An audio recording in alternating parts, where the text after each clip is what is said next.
जय हिंद बच्चों, क्या हाल है आप लोगों के। आई होप आप लोग बहुत बढ़िया होंगे। देहरादून मिलिट्री एकेडमी में सोहेल खान आपका फिर से बहुत बहुत स्वागत करता हूं। आई होप आपका दिन काफी बढ़िया जा रहा होगा और नहीं जा रहा है तो भाई साहब चले जाएगा। आज एक नया टॉपिक स्टार्ट कर रहे हैं क्योंकि हम टॉपिक का नाम है हाइट एंड डिस्टेंस। जी हाँ, ये टॉपिक जो है ना, ये वैसे तो अगर आप आईसीएसई बोर्ड से हो तो क्लास 9 से स्टार्ट हो जाता है।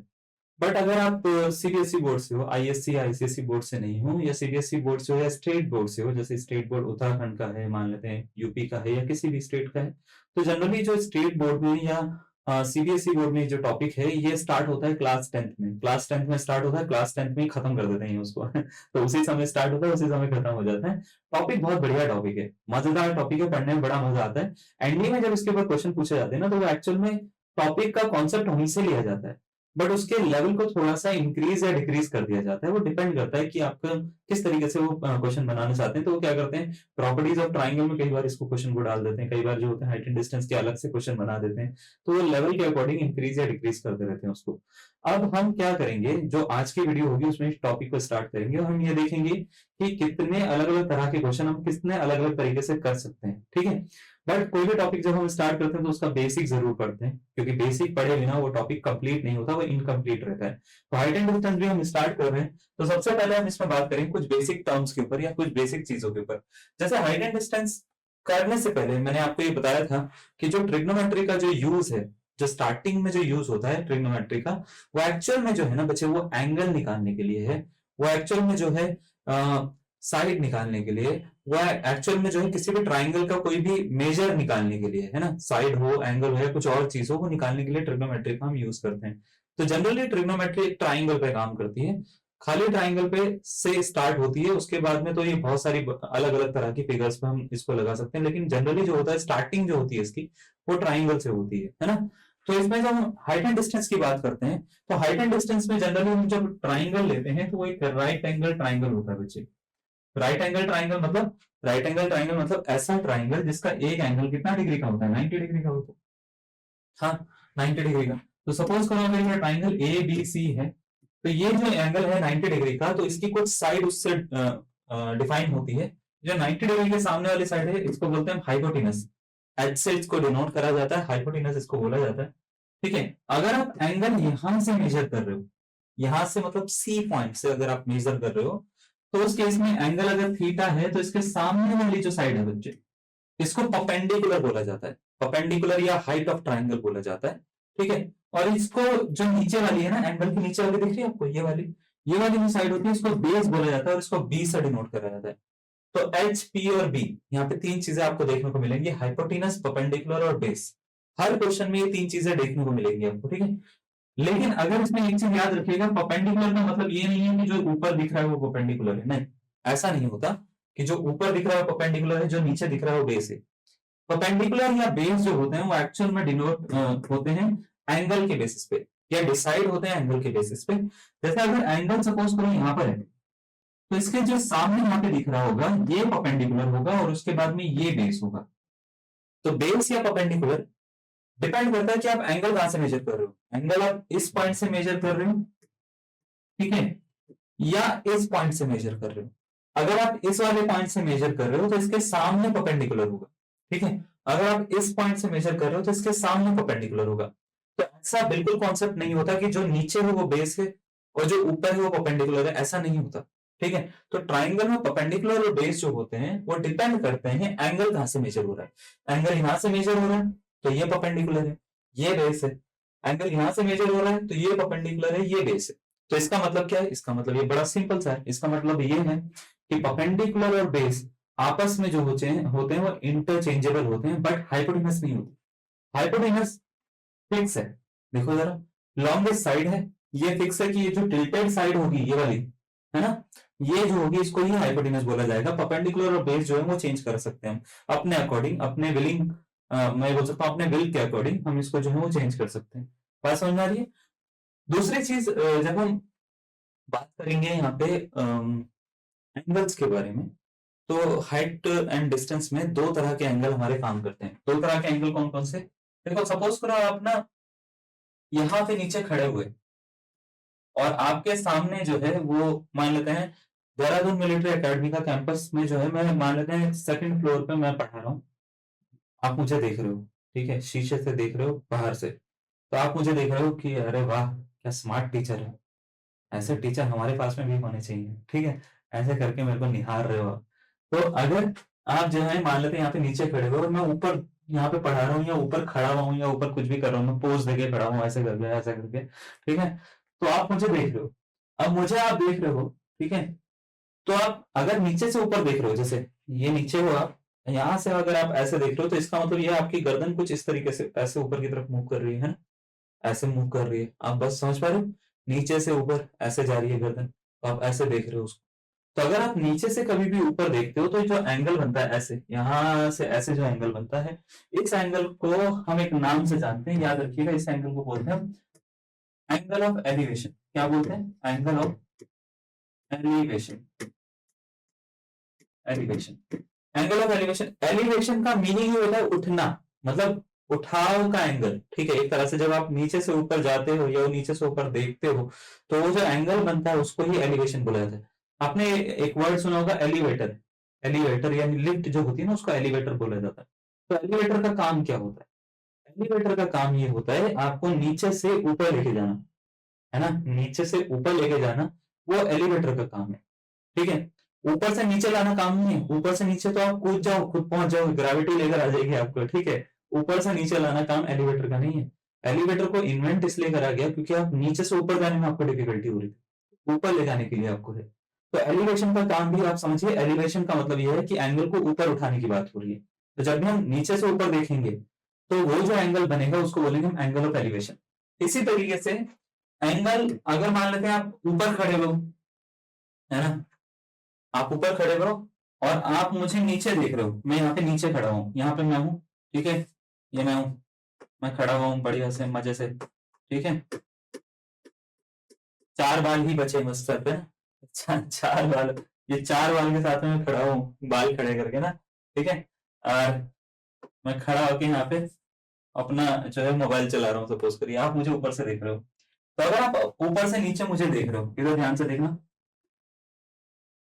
तो आपका सर ये है, तो आपने अपना सर नीचे की तरफ ऐसे झुकाया है ना, आपने अपना सर जो है ये आपका सर है, आपने ऐसे नीचे की तरफ झुकाया, तो आप ऐसे करके देख रहे हो। तो ये जो एंगल बन रहा है ये एलिवेशन नहीं है, एलिवेशन तो का तो मतलब होता है ऊपर उठना, तो ये एलिवेशन नहीं होता। इसको हम क्या बोलते हैं, इसके लिए क्या करते हैं, इमेजिनरी लाइन यहाँ से ड्रॉ करते हैं, और ये जो एंगल बनता है ये आपके सर से नीचे की तरफ ये वाला जो एंगल बनता है इसको बोलते हैं angle of depression, angle of depression, angle of depression. तो एंगल ऑफ एलिवेशन का मीनिंग क्या है, आप नीचे से ऊपर जब देखोगे तो उसका एलिवेशन की बात करेंगे। डिप्रेशन का मतलब क्या है, ऊपर से आप कहां देखेंगे, नीचे की तरफ देखेंगे। जनरली जब एंगल ऑफ डिप्रेशन हम निकालते हैं, जनरली उसमें क्या करते हैं, उसमें एक प्रॉपर्टी यूज करते हैं जिसको बोलते हैं पैरेलल लाइन की ऑल्टरनेट एंगल की प्रॉपर्टी। ऑल्टरनेट एंगल होते क्या है, अगर मान लेते हैं ये वाली लाइन इसके पैरेलल है, तो ये एंगल इसकी इसी लाइन पे जाओ, ये जो अपोजिट एंगल बन रहा है इसके इक्वल होता है। तो अगर आपको ये एंगल निकालना है तो इसके लिए ज्यादा सोचने की जरूरत नहीं है, सीधा इसी लाइन पे जाके यहाँ पर टिक कर देना, ये वाला और ये वाला एंगल सेम होगा, तो इसको निकालो या इसको निकालो एक ही बात होती है, ठीक है। तो जनरली हम इसको नहीं निकालते, इसको निकालते, इसको निकालने के बाद में ये जो निकलता है वही इसकी वैल्यू होती है, ठीक है। तो आपको ये समझ में आया कि एंगल ऑफ डिप्रेशन क्या है, एंगल ऑफ एलिवेशन क्या है, परपेंडिकुलर क्या है, बेस क्या है, हाइपोटेनस क्या है, सब चीजें समझ में आ गई।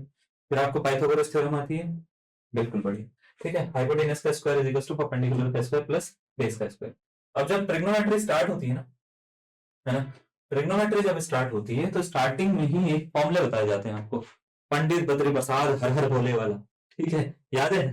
तो उसमें हमको ये बताया जाता है कि साइन थीटा जो होता है, sine theta P upon H होता है ना, कॉस थीटा क्या होता है, बी अपॉन एच होता है, ठीक है, और टेन थीटा क्या होता है बच्चे, पी अपॉन बी होता है।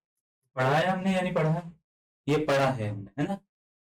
तो ये सारे के सारे जो स्टार्टिंग के फॉर्मूले हैं वो सबके सब फॉर्मूले जो होते हैं बच्चे हाइट एंड डिस्टेंस में यूज होते हैं। तो यहाँ पे एक बेसिक फॉर्मूले की हमने लिस्ट रखी है, आप देख पा रहे होंगे, 1 plus tan square theta sec square theta होता है, cos square theta plus sine square theta की वैल्यू 1 होती है, ठीक है, 1 plus cot square theta cosec square theta होता है। किसका रेसिप्रोकल कौन क्या होता है, देखो कॉसेक का रेसिप्रोकल साइन होता है और साइन का रेसिप्रोकल कॉसेक होता है, सेक का रेसिप्रोकल कॉस होता है और कॉस का रेसिप्रोकल सेक होता है, कॉट का 10 होता है, 10 का कॉट होता है, 10 को चाहो तो आप साइन अपॉन कॉस भी लिख सकते हो। तो ये सब चीजें आपको पहले तो पता होनी चाहिए। फिर आपको ये सब पता होना चाहिए, जैसे साइन थीटा को बी अपॉन एच बोलते हैं, perpendicular upon hypotenuse. Cos theta को बी अपॉन एच बोलते हैं, यानी base upon hypotenuse. Tan theta को पी अपॉन बी बोलते हैं, यानी परपेंडिकुलर अपॉन बेस बोलते हैं। इसी तरीके से कॉसेक जो होता है वो साइन का उल्टा होता है, तो इसको एच अपॉन पी बोला जाता है। कॉस जो होता है वो सेक का उल्टा होता है, तो इसको एच अपॉन बी बोला जाता है बच्चे। कॉट जो होता है वो टेन का उल्टा होता है, तो बच्चे इसको बी अपॉन पी बोला जाता है, बेस अपॉन परपेंडिकुलर बोला जाता है। क्या आप ये बात समझ पा रहे हैं जो मैं बोल रहा हूँ? ठीक है, sine cos tan cos sec sec और कॉट, इन सब के बारे में आपको थोड़ी सी इंफॉर्मेशन होनी चाहिए। अब बात ये आती है कि सर इसमें क्वेश्चन किस तरह से आते हैं, क्या अप्रोच करना होता है, किस तरीके से चीजें होती हैं, वो थोड़ा सा समझाइए। मैं आपको देखो बहुत ही सिंपल से एक तरीके से बताता हूँ। जब भी आपके पास में ट्रिग्नोमेट्री में क्वेश्चन आएंगे तो वो दो तरह से क्वेश्चन आते हैं हाइट एंड डिस्टेंस के। एक आते हैं सिंगल फिगर के क्वेश्चन, बहुत ही ज्यादा इजी होते हैं। अब तो पता नहीं आते या नहीं आते, पहले तो बड़े आते थे, है ना। तो सिंगल फिगर के अगर आपके पास में क्वेश्चन आ जाता है कोई भी, तो आप समझिए आपका जैकपॉट है जैकपॉट लग गया है आपका, आपका फ्री का 2.5 मार्क्स आपको मिल गया। ठीक है, दूसरे आते हैं कंबाइंड या मल्टीपल फिगर पे क्वेश्चन आते हैं। मल्टीपल फिगर पे जो क्वेश्चन आते हैं उसको सॉल्व करने का एक पर्टिकुलर मेथड होता है, जिसकी हेल्प से आप क्या करते हो, चीजों को सॉल्व करते हो।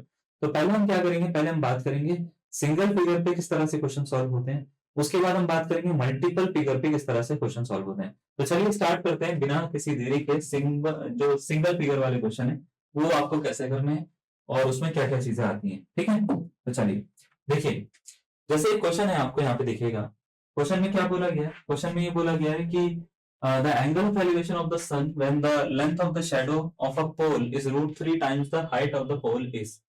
ठीक है, अच्छा आपको क्या करना है, जब भी हाइट एंड डिस्टेंस के क्वेश्चन पढ़ने हैं, सबसे पहले ना, जब भी आप हाइट एंड डिस्टेंस के क्वेश्चन उठाओगे यानी करने बैठोगे, तो आपको दो काम करने हैं। पहला तो ये ट्रिग्नोमेट्रिक टेबल जो होती है ना, 0 डिग्री से लेके 90 डिग्री तक की तो कम से कम याद रखनी है आपको, कि 0 डिग्री पे साइन थीटा क्या होता है, 0 होता है। फिर 1/2 होता है 30 डिग्री पे, 60 डिग्री पे क्या होता है, 90 डिग्री पे क्या होता है, 45 डिग्री पे क्या होता है ना। पहले तो वो याद रखनी है। उसके बाद में जब आप क्वेश्चन पढ़ेंगे, क्वेश्चन कि ना एकदम से उस पे ना टूट नहीं पड़ना, आपको क्वेश्चन पढ़ के पहले उसकी फिगर डिसाइड करनी है कि उसकी फिगर किस तरीके से बन सकती है। जनरली एक राइट एंगल ट्राइंगल के बेसिस पर हम फिगर बनाते हैं। तो आपको एक बोल रखा था एंगल ऑफ एलिवेशन, यानी एंगल ऑफ एलिवेशन का मतलब ये है कि नीचे से ऊपर की तरफ देखा जा रहा है। ऑफ द सन, सन की तरफ देखा जा रहा है, यानी यहाँ पे मान लेते हैं सन है तो यहाँ से देखा जा रहा होगा। ठीक है, of the sun when the length of the shadow, shadow जो पड़ती है वो जमीन पे पड़ती है या आसमान में पड़ती है, तो आप बोलेंगे जमीन पे पड़ती है। तो लेंथ ऑफ शैडो यानी ये दे रखा है, लेंथ ऑफ शैडो जो दे रखी है is √3 times the height of the pole. ठीक है, एक पोल खड़ा हुआ है, इसकी जो हाइट है ना, लेंथ ऑफ शैडो जो है वो उसकी √3 टाइम्स है, √3 टाइम्स द हाइट है। तो आपसे पूछा गया है कि एंगल ऑफ एलिवेशन क्या होगा, वो बताइए। एंगल ऑफ एलिवेशन क्या होगा ये बताइए, थीटा बताइए। ठीक है, तो ये पढ़ के सबसे पहले तो आपको क्या करना है, ये फिगर ड्रॉ कर लेनी है। मुझे लगता है आपको फिगर समझ में आ गई है कैसे ड्रॉ करते हैं, है ना। फिगर ड्रॉ कर लेनी है। अब आप फिगर ड्रॉ करने के बाद में आपको ये फोकस करना है कि पूछा क्या है और दिया क्या है। पूछा है थीटा और दिया है परपेंडिकुलर और बेस। परपेंडिकुलर और बेस दे रखा है, देखो ये बेस है, ये परपेंडिकुलर है। तो आपको ये सोचना है कि बेस परपेंडिकुलर दे रखा है h और बेस दे रखा है √3h। तो आपको ये सोचना है परपेंडिकुलर और बेस कौन से फॉर्मूले में आते हैं, बस इतना सा सोचना है। तो आप बोलेंगे सर tan थीटा में आते हैं, tan थीटा में आते हैं। ट्राइंगल का अगर आप नाम लेना चाहो तो नाम भी ले लो, कोई जरूरत है नहीं वैसे इस वाले क्वेश्चन में। तो अगर इन ट्राइंगल ABC हमारे को बताना हो तो tan थीटा होता है परपेंडिकुलर अपॉन बेस, होता है या नहीं होता। यहाँ पे tan थीटा रख दो, तो tan थीटा रखोगे तो tan theta is equal to h upon √3 into h, ऐसा कुछ बनेगा। क्या ये बात समझ पा रहे हो, आप समझ पा रहे हो इस बात को या नहीं समझ पा रहे हो। ठीक है, h से h काट देना, तो tan थीटा इक्वल टू आ रहा है 1/√। अब आपको ये सोचना है tan थीटा में 1/√3 कितने डिग्री पे आता है। सिंपल, कितने डिग्री पे आता है वही हमारा आंसर हो जाएगा। कितने डिग्री पे आता है बच्चे, 30 डिग्री पे। तो 30 डिग्री इसका आंसर होना चाहिए, यानी ऑप्शन नंबर ए इसका करेक्ट आंसर होना चाहिए। बस इतना सा काम आपको करना होता है, सिंगल फिगर वाले क्वेश्चन जो होते हैं वो सॉल्व हो जाते हैं। क्या आपको ये डाउट है इसमें, ये समझ में आ गया अच्छे से। देखो सर कुछ नहीं करा हमने, हमने सबसे पहले जो है ना, देखो क्वेश्चन रीड करना है, एंगल ऑफ एलिवेशन निकालना क्वेश्चन में बोल रखा है, एंगल ऑफ एलिवेशन यानी थीटा निकालना, पता लग गया। अब आपको जो इन्फॉर्मेशन दे रखी है, आपसे बोल रखा है लेंथ ऑफ शेडो, शेडो की जो लेंथ है वो √3 टाइम है हाइट की। तो हाइट को सपोज करो h कंसीडर करें तो √3 टाइम्स ऑफ हाइट, ये शेडो हो गई, शेडो कितनी होगी √3h हो गई।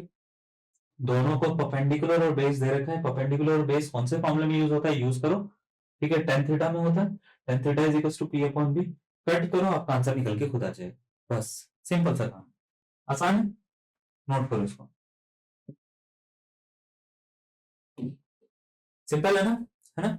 चलो एक और क्वेश्चन देखते हैं बच्चा, ये देखो जरा, क्वेश्चन में बोल रखा है a flag staff, flag staff में यहाँ पे इसको शिफ्ट करता हूँ, देखो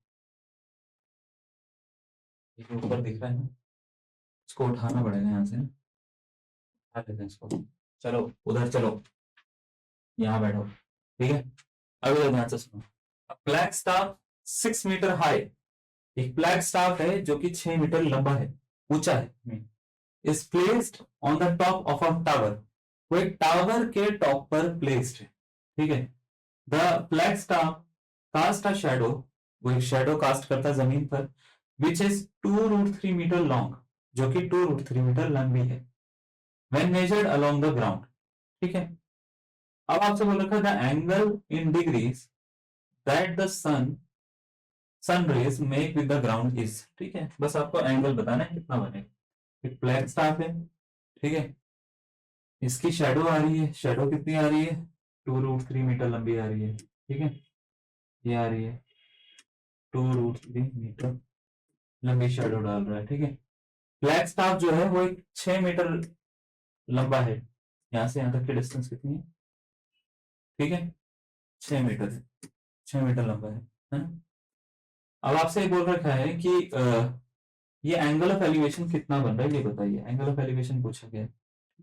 एंगल ऑफ एलिवेशन अगर आपसे पूछा गया है, कैसे निकालते हैं इसको याद रखो, पहले आपको गिवन क्या है, परपेंडिकुलर गिवन है, बेस गिवन है, परपेंडिकुलर अपॉन बेस किसमें लगता है, tan थीटा में, tan theta is equal to p upon b, तो tan theta is equal to perpendicular कितना हो गया बच्चे 6, ये कितना हो गया 2√, समझे, इससे काट दो 3 बार, tan theta is equal to आ रहा है बच्चे 3 अपॉन √, तो 3 को हम क्या √3 इंटू √3 लिख सकते हैं बच्चे,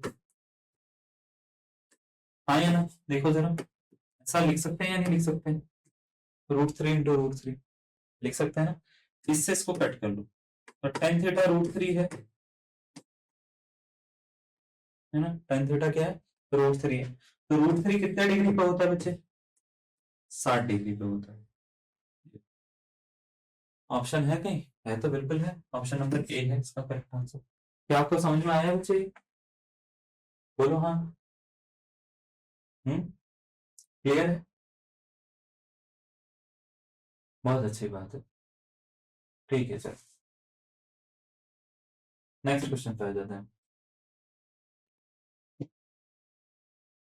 देखो ये क्वेश्चन है आपको, the angle of elevation of the top, tip बोल रखा है उसने, टॉप लिख लो इसको, समझ लो, top of a flag star from a point 10 metre due south, okay, of its base is 60 degree, ठीक है, of its base is 60 degree, what is the height of the flag staff correct to the nearest metre, nearest metre का मतलब ये होता है कि इसके जो आंसर होगा ना वो लगभग लगभग आसपास आएगा, पूरा कंप्लीट आंसर नहीं आ रहा है, मतलब कहीं ना कहीं आंसर जो है वो ऐसा होगा जिसमें पॉइंट बहुत ज्यादा आएगा, डेसिमल वैल्यू आएगी, आपको ये बताना है नियरेस्ट आंसर क्या होगा, ठीक है, 15 होगा, 16 होगा, 17 होगा या 18 होगा, 2012 में ये क्वेश्चन पूछा गया था एनडीए के, ठीक है।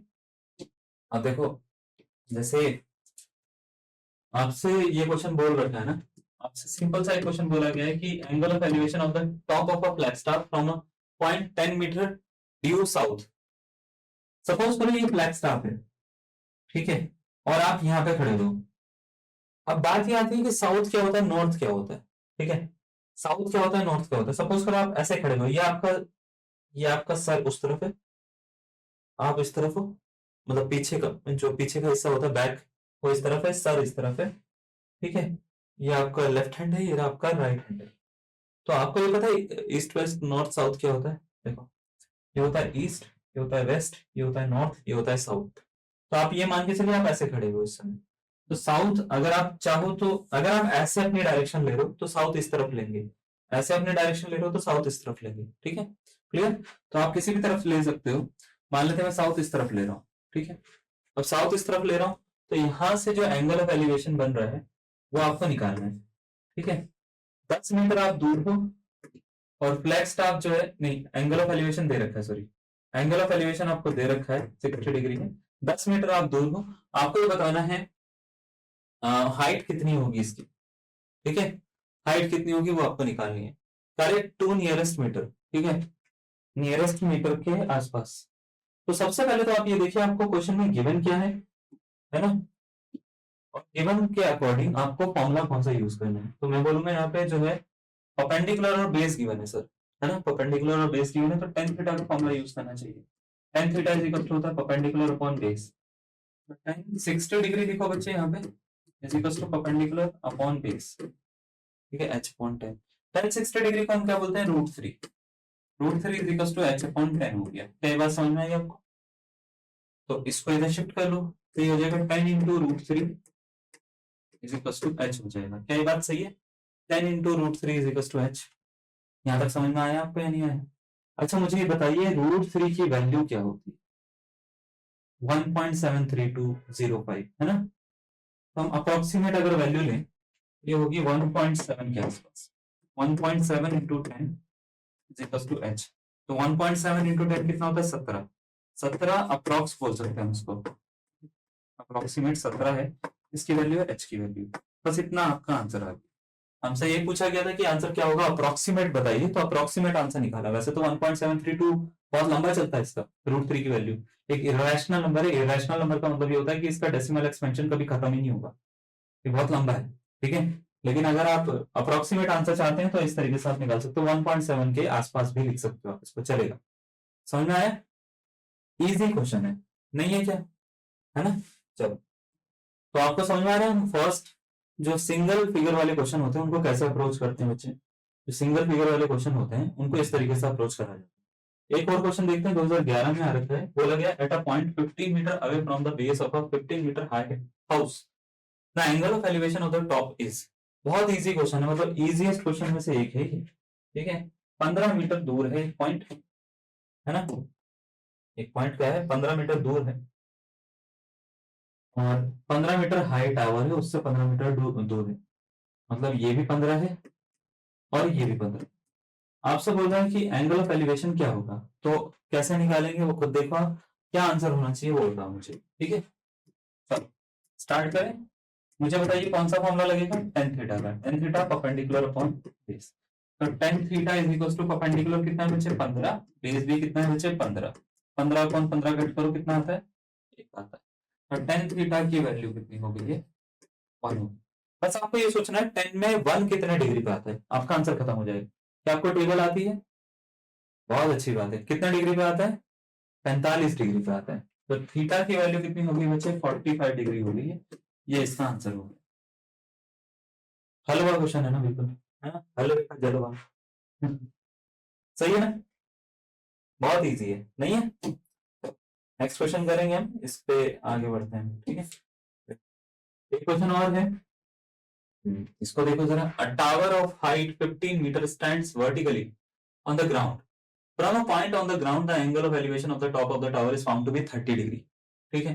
What is the distance of the point from the foot of the tower, ठीक है, ये हमारा क्वेश्चन है। आप चाहो तो इसको सॉल्व कर सकते हैं, ठीक है, और नहीं होगा तो मैं तो बता ही दूंगा ना, पहले आप खुद सॉल्व करिए, है ना। आपसे बोला था a tower of height 15 metre stands vertically on the ground, 15 metre height का टावर है ये और ऐसे खड़ा हुआ है। तो देखो ये 15 मीटर हो गई हाइट और ये ग्राउंड पे खड़ा हुआ है। From a point on the ground, एक ग्राउंड पे कोई पॉइंट है, the angle of elevation of the tower is found to be 30 degree, वहां से एंगल ऑफ एलिवेशन टावर का कितना है, 30 डिग्री का है।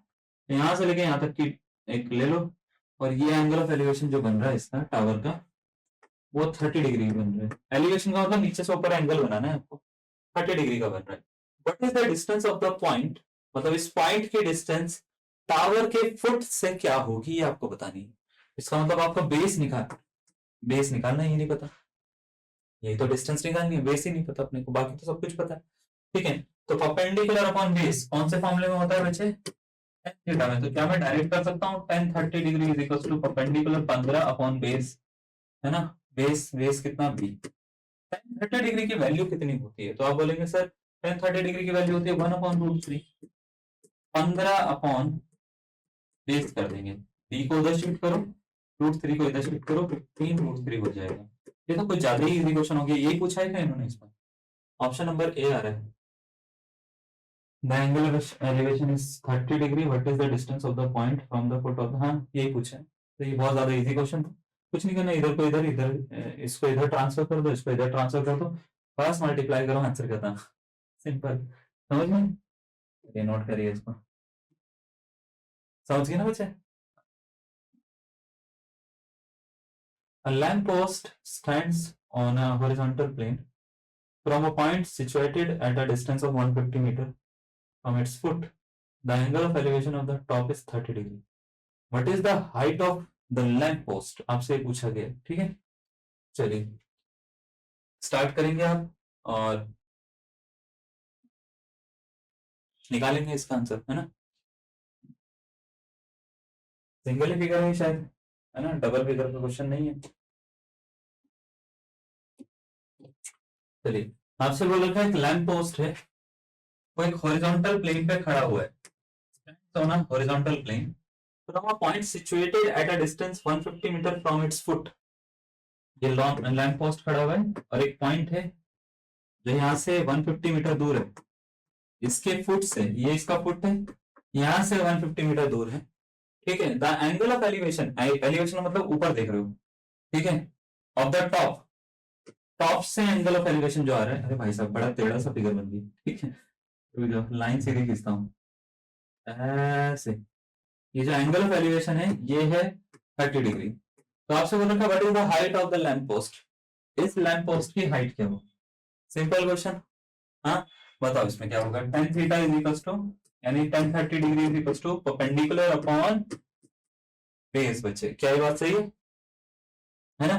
चलो तो tan 30 डिग्री की वैल्यू कितनी होती है 1 अपॉन रूट 3, परपेंडिकुलर कितना बच्चे h अपॉन 150। क्या ये बात क्लियर है आपको कैसे कर रहे हैं?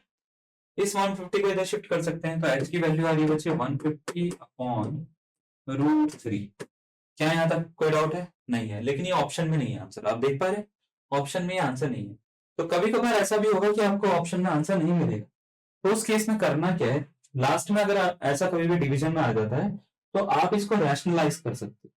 रैशनलाइज कैसे करते हैं? जैसे रूट 3 यहाँ पे लिखा हो तो रूट 3 से ऊपर मल्टीप्लाई कर दो, रूट 3 से नीचे मल्टीप्लाई कर दो, मतलब इस नंबर से ऊपर नीचे मल्टीप्लाई कर दो, तो मल्टीप्लाई करोगे रूट 3 इंटू रूट 3 कितना होता है? 3 होता है ना। तो h इज इक्वल टू आ गया 150 इंटू रूट 3 अपॉन में 3 आ जाएगा, इससे इसको काट दो 50 आ जाता है यार, 50 रूट, ठीक है 50 रूट 3। ऑप्शन नंबर कौन से में बन रहा है? ऑप्शन नंबर बी में बन रहा है। 2014 का क्वेश्चन हमने समाप्त कर दिया। समझ में आया या नहीं आया? आ गया ना बच्चे, है ना। चलो बहुत अच्छी बात है, इसको नोट करो, हाँ करो। नेक्स्ट क्वेश्चन पे आते हैं। नेक्स्ट क्वेश्चन है the angle of elevation on the top of a tower from a point 20 meter away from its base is 45 degree, but is the height of the tower। खुद करना, इस पे easy question है, ठीक है, homework में डालो इसको। नेक्स्ट क्वेश्चन, इसको भी खुद करना, इजी क्वेश्चन है, ठीक है। मैं आपको एक चीज बता देता हूँ, से अगर tan इनवर्स का भी ऐसे लिख रखा है 5/12, ठीक है, तो इससे इसको हटा दोगे आप, कोई दिक्कत नहीं है, 5/12 होगा। ये जो tan इनवर्स 5/12 है ये थीटा है इस समय, ठीक है, एंगल ऑफ डिप्रेशन है। मैं आपको चाहूँ तो इसकी फिगर बना के दे सकता हूँ। आपसे बोल रहा है from the top of a lighthouse 100 metre high, एक लाइट हाउस है 100 मीटर हाई है, ठीक है, इसके टॉप से एंगल ऑफ डिप्रेशन है बोर्ड का, ये डिप्रेशन एंगल ऐसे बनाते हैं ना, यहाँ पे ये जो थीटा आ रहा है ये थीटा है बच्चे tan इनवर्स 5/12, ठीक है। तो आपसे पूछा गया है what is the distance, distance पूछा गया है, तो डिस्टेंस मतलब बेस पूछा गया है, तो बेस पूछा गया, मैंने बताया था ये थीटा होता तो ये भी थीटा ही होता है, इसको भी tan इनवर्स 5/12 लिख सकते हो। बस tan थीटा का फॉर्मूला लगाएंगे, tan से tan इनवर्स हटा देंगे, 5/12 पे जब आप कैलकुलेशन करोगे इसमें आंसर निकल के आ जाएगा, आई गेस 240 या 180 में से कुछ आना चाहिए, ठीक है, जैसा कि मैं कैलकुलेट कर पा रहा हूँ। बाकी आप देख लीजिएगा। 120 भी आए तो क्या फर्क पड़ रहा है, 120 या 240 में से कुछ आना चाहिए, ठीक है, जो भी आएगा वो आप अपने अकॉर्डिंग देख लेना, मैंने इसको कैलकुलेट नहीं करा है, ठीक है, क्लियर। चलो नेक्स्ट क्वेश्चन, मैं डबल फिगर वाला क्वेश्चन ढूंढ रहा हूँ चलो ना, ठीक है, हाँ ठीक है, हाँ ठीक है।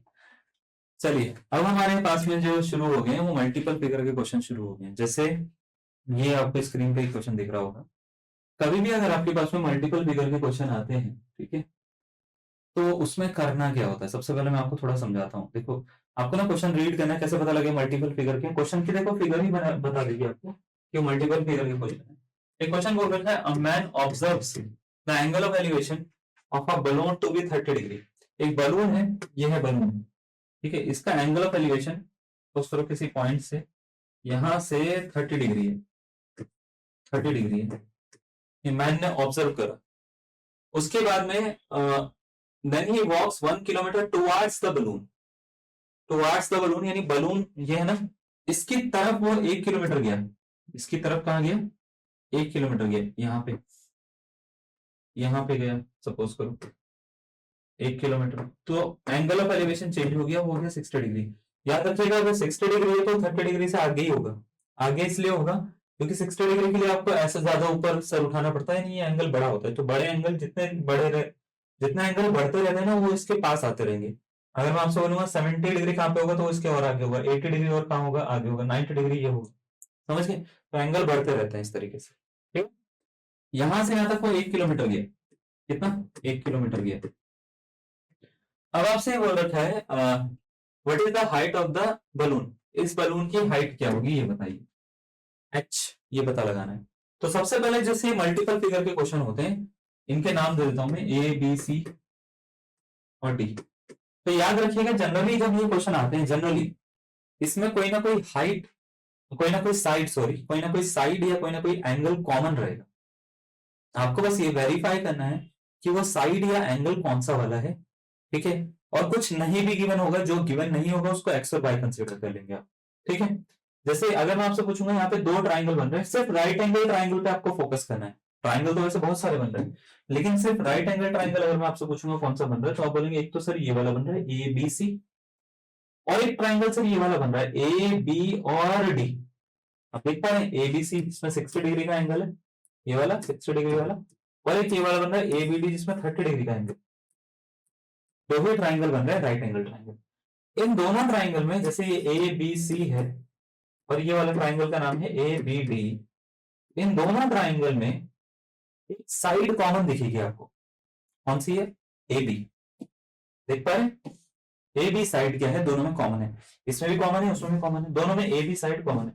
तो आपका सबसे पहला काम क्या रहेगा, जब भी आपको इस तरह के क्वेश्चन सॉल्व करने होंगे, तो इस तरह के क्वेश्चन सॉल्व करने के लिए आपका सबसे पहला काम ये रहेगा कि ये कॉमन साइड को ना एक साइड कंसीडर करके ये डिसाइड करो कि फॉर्मूला कौन सा लगेगा, या कॉमन साइड को पता लगाओ कि ये कॉमन साइड है क्या, कॉमन साइड निकालनी है, सबसे पहले आपको ये काम करना है। तो आपको करना क्या है, पहला ट्राइंगल लेना है, पहला ट्राइंगल में अभी देखो ये बेस गिवन नहीं है तो इसको एक्स कंसीडर कर लो, क्या कंसीडर कर लो, एक्स कंसीडर कर लो। तो सबसे पहला ट्राइंगल लेना है इन ट्राइंगल ए बी सी, देखो बेस आपने कंसीडर करा है, हाइट आपको गिवन है यानी परपेंडिकुलर आपको गिवन है, तो परपेंडिकुलर और बेस कौन से ट्राइंगल में कौन से फॉर्मूले में यूज होते हैं वो आपको पता लगाना है यहाँ पे। तो वो है tan थीटा में, तो tan theta 60 degree is equal to perpendicular upon base, आपको ऐसे लिख देना, लिख सकते हो। अब आपको इस h की वैल्यू फाइंड करनी है, किसी तरीके से कर सकते हैं, तो देखो जरा कैसे करेंगे। tan 60 होता है √3 is equal to h upon x, x को इधर निकालो तो √3x इज इक्वल टू हो जाएगा h, समझ गए, √3x किसके इक्वल हो जाएगा, h के इक्वल हो जाएगा। बात समझ में आ रही है, tan 60 डिग्री। अब दूसरा ट्राइंगल लेंगे आप, ठीक है, उसके बाद में दूसरा ट्राइंगल लेंगे in triangle A B D. मैं देखो इसको पूरा प्रॉपर प्रोसेस से करके दिखा रहा हूँ, मैं चाहूँ तो जल्दी जल्दी भी कर सकता हूँ लेकिन मैं इसलिए करके दिखा रहा हूँ ताकि आपको समझ में आ जाए, आपको समझ में आ जाएगा फिर आप इसको जल्दी करिए, देर से करिए, जैसे मर्जी वैसे करिए, ठीक है।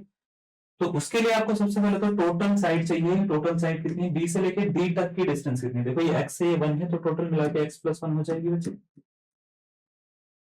समझे, x + 1 हो जाएगी। और यहाँ पे देखो अगर 10-30 डिग्री का फॉर्मूला यूज होगा, 10-30 डिग्री क्या होता है, परपेंडिकुलर अपॉन बेस, परपेंडिकुलर तो अभी भी अच्छी है, बेस जो हो गया वो x+1 हो जाएगा, समझे। अब देखो 30 डिग्री की जगह पे 1/√3 लिख लो, अपॉन x+1 कर दो बच्चे, इसको इधर शिफ्ट कर लो तो x+1 1 upon √3 equals to h हो जाए। क्या ये बात समझ में आई आपको? x+1 अपॉन √3 इक्वल्स टू क्या हो जाएगा, h हो जाएगा। कोई दिक्कत नहीं यहाँ तक, पक्का? चलो, तो हमने क्या करा, h की 2 बार वैल्यू निकाल ली, एक बार यहाँ से निकाल ली, एक बार यहाँ से निकाल ली। अब आपको निकालना क्या है, आपको निकालना क्या है हमारे को, height of the balloon, h ही निकालना है, ठीक है। तो h निकालने के लिए क्या करना चाहिए हमारे को, यहाँ पे पहले एक काम करो, ये h की जो वैल्यू है ना √3x को यहाँ पे रख लो, ये हो जाएगा x+1 अपॉन √3, h की जगह पे √3x रख लो, रख सकते हैं, इसको इधर मल्टीप्लाई कर लो, x+1 is equal to √3 into √3 3x हो जाता है, ठीक है। इस x को इधर लेके जाएंगे, माइनस हो जाएगा तो 2x हो जाएगा, तो 1 इज इक्वल टू 2x हो गया। तो x की वैल्यू कितनी आ रही है, 1/2। x की वैल्यू जैसी निकली, इसको उठा के ना यहाँ पे डाल दो, आपका आंसर आ जाएगा, ठीक है। तो h इज इक्वल टू है √3 x इक्वल टू √3 इंटू 1/2, ये तो √3/2 आ रहा है भाई साहब, जो है क्या किसी ऑप्शन में, है ऑप्शन नंबर 20 का करेक्ट आंसर, ठीक है। ऑप्शन नंबर कौन सा, 20 का करेक्ट आंसर होगा, तो √3/2 किलोमीटर, ठीक है। दोबारा से देखो, करना क्या होगा, पहले आपको क्या करना है, कॉमन साइड देखनी है, फिगर बनानी है सबसे पहले, तो फिगर बनाने के बाद में कॉमन साइड देखनी है, उस कॉमन साइड के अकॉर्डिंग आपको जो है ट्राइंगल चूज करने हैं, ट्राइंगल चूज करके आपको दोनों ट्राइंगल में जो फॉर्मूला लगेंगे, फॉर्मूला लगा के कॉमन साइड निकालनी है। जैसे यहाँ पे मैंने देखो h निकाला है, यहाँ पे भी मैंने h ही निकाला है, फिर h की जो वैल्यू होगी ना वो उठा के डाल देनी है, यहां से उठा के यहाँ पे डाल दो, आपके पास में एक वेरिएबल आ जाएगा, जैसे ही वो वेरिएबल आया उसकी हेल्प से h या कोई भी चीज जो भी आपको निकालनी होगी वो आप निकाल लेंगे, कोई बड़ी बात नहीं है, सिंपल है, बहुत सिंपल है यार, इतना टफ नहीं है जो आप बोलोगे सर नहीं होगा, हो जाएगा। उसमें हम क्या कर रहे हैं, सिंगल ट्राइंगल पे काम कर रहे थे, इसमें डबल पे काम कर रहे हैं, बस इतना सा फर्क है, ठीक है। चलो, इसको नोट करो जरा, आगे बढ़े। देखो एक क्वेश्चन ये है, क्या है ये क्वेश्चन, देखना जरा। क्वेश्चन में बोला गया है कि the angle of elevation from a point on the bank of a river of the top of a temple on the other bank is 45 degree, reiterating 50 meter, the observer finds the new angle of elevation to be 30 degree. What is the width of this river? This is the question. Okay. Option number A is 50 meter. Option number B is √3 meter. Option number C is 50 upon √3 minus 1 meter. And option number D is 100 meter. Okay. Among the given options, one option is correct. You just need to verify which one is that. Okay. That's your job. Now, what is the meaning of retreat? Retreat, retreating word use कर रहे हैं यहाँ पे, retreat का मतलब होता है पीछे हटना, ठीक है, क्लियर। जनरली ये वर्ड जो है ना आपको मूवीज वगैरह में बड़ा सुनने को मिलता है, रिट्रीट रिट्रीट रिट्रीट करके वो बड़ा वर्ड यूज करते हैं वो, ठीक है ना। इंडियंस जो होते हैं रिट्रीट के साथ में बैक भी लगा देते हैं, बैक तो सुपर प्लूअस है ना, बट रिट्रीट वर्ड जो होता है ये इसका मीनिंग होता है पीछे हटना। तो आपसे बोला था the angle of elevation from a point on the bank of a river to the top of the temple is 45 degree, ठीक है। तो एक टेम्पल है, मान लेते हैं ये एक पॉइंट है, यहां से इसका एंगल ऑफ एलिवेशन जो है वो 45 डिग्री है, 45 डिग्री है। अब आप क्या करें, 50 मीटर पीछे चले गए, पीछे चले गए, 50 मीटर पीछे चले गए, जैसे आप 50 मीटर पीछे गए तो एंगल ऑफ एलिवेशन चेंज हो गया, क्योंकि बड़ा था, बड़ा पीछे जाओगे तो छोटा होगा, छोटा होके वो 30 डिग्री हो गया, यहां से यहां तक की डिस्टेंस 50 है, 50 मीटर, ठीक है। अब आपसे बोला गया है कि इस विड्थ की रिवर क्या होगी, इस रिवर की विड्थ क्या होगी, इस विड्थ की रिवर, इस रिवर की विड्थ क्या होगी, ये आपसे पूछा गया, तो इसको एच कंसिडर करो। क्या आप में, क्या मुझे आप जो है ये सब बता सकते हैं कि इसमें जो कॉमन साइड है वो कौन सी है, ये वाली ए बी है ना। तो ए बी के अकॉर्डिंग पहला ट्राइंगल ए बन रहा है, राइट एंगल ट्राइंगल, दूसरा ट्राइंगल ए बन रहा है, तो इन ट्राइंगल ए बी सी और ए बी डी। सबसे पहले हम ट्राइंगल लेते हैं, इन ट्राइंगल ए बी सी, करो 1045 इज इक्वल टू क्या होगा, perpendicular upon base h upon x। tan 45 1 होता है, 1 is equal to h upon x हो जाएगा। 1 इज इक्वल टू कितना हो रहा है, h अपॉन x। इसका मतलब x और h इक्वल है। पहली चीज तो ये पता लग गई। अब देखो जरा दूसरा वाला ट्रायंगल लो, ठीक है। In triangle A B D, A B D triangle लो, यहाँ पे लो tan 30 degree. tan 30 degree is equal to h upon 50 plus x हो जाएगा। यहाँ पे देखो जरा ध्यान से, 50 प्लस h, 50 प्लस x हो गई, ठीक है। ये हो जाएगा h upon 50 plus x। Base total होगा ना यहाँ से लेके वहां तक की डिस्टेंस, ठीक है। tan 30 हो जाएगा 1 upon root 3 h upon 50 plus x कर लेते हैं, और h की जगह पे हम x डाल सकते हैं, कोई दिक्कत वाली बात नहीं होनी चाहिए मेरे हिसाब से। आपको समझ में आ रहा है x क्यों डाल रहा हूँ, वहां पे लिखा हुआ है। तो x अपॉन 50 प्लस x लिख दो तो कोई दिक्कत तो नहीं है। देख लो भाई साहब, क्लियर है। इसको इधर शिफ्ट कर लो, इसको इधर शिफ्ट कर लो, तो 50 plus x into 1 50 plus x होता है, ये root 3 into x root 3 x हो जाता है। इसको इधर शिफ्ट कर लो, तो 50 इज इक्वल टू हो गया root 3 x minus x. X common ले लो, रूट 3 माइनस 1 50 है। इसको नीचे पहुंचा दो तो एक्स की वैल्यू कितनी आ रही है, 50 अपॉन रूट 3। ऑप्शन देखें जरा, ऑप्शन नंबर ये है सी इसका करेक्ट आंसर। ठीक है, मेरे हिसाब से तो ठीक है, ठीक बन रहा है, आप देख लो अपने को। 50 अपॉन रूट 3 माइनस 1 इसका करेक्ट आंसर होना चाहिए, ठीक है। ऑप्शन में है तो ठीक है, नहीं होता तो ना मानते। विथ ऑफ द रिवर ही पूछिए, width of the river x ही है, ठीक है। समझ में आ रहा है आपको, देखो जरा अच्छे से, पक्का, ठीक। चलो नोट करो इसको। नेक्स्ट देखना जरा, ठीक है। इसके बाद के क्वेश्चन जो है हम कराएंगे आपको दूसरी क्लास में, या इस पे एक काम करो, इसको भी होमवर्क में लिखो। इसके बाद के क्वेश्चन जो है सारे के सारे प्रीवियस हैं, आपको कॉन्सेप्ट समझ में आ गया ना। ये सारे प्रीवियस जो हैं, सारे के सारे प्रीवियस नेक्स्ट क्लास में लेंगे। एक क्लास और करेंगे, 2 क्लास में खत्म कर देंगे इसको, है ना।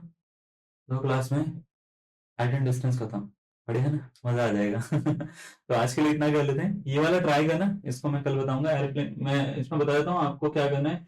एक जगह से दूसरी जगह पे मूव करते हुए 60 से 45 में जब आप कन्वर्ट करोगे तो आपको इस तरीके से, मतलब 60 से 45 में 2 फिगर बनाओगे, बट वो 2 फिगर को सेम ही बेस काउंट, सेम ही हाइट काउंट करोगे, क्योंकि एरोप्लेन की हाइट जो है वो कहीं पे भी चेंज नहीं हो रही है। तो चेंज नहीं हो रही है तो उसके बेसिस पे इसको फिगर को बनाना, आंसर निकालना, एक आंसर निकल जाएगा। कहाँ गया एरोप्लेन, ये रहा एरोप्लेन, ठीक है। इसको निकालना, इनमें से एक आंसर होगा चारों में से, आपको ये बताना है कौन सा इसका करेक्ट आंसर है। आज की क्लास हम यहाँ पे वाइंड अप कर लेते हैं, और आपसे मिलेंगे नेक्स्ट क्लास में। Height and distance next class में हम खत्म कर देंगे, ठीक है। आई होप आपको सारी चीजें समझ में आ रही हो। धन्यवाद, थैंक यू।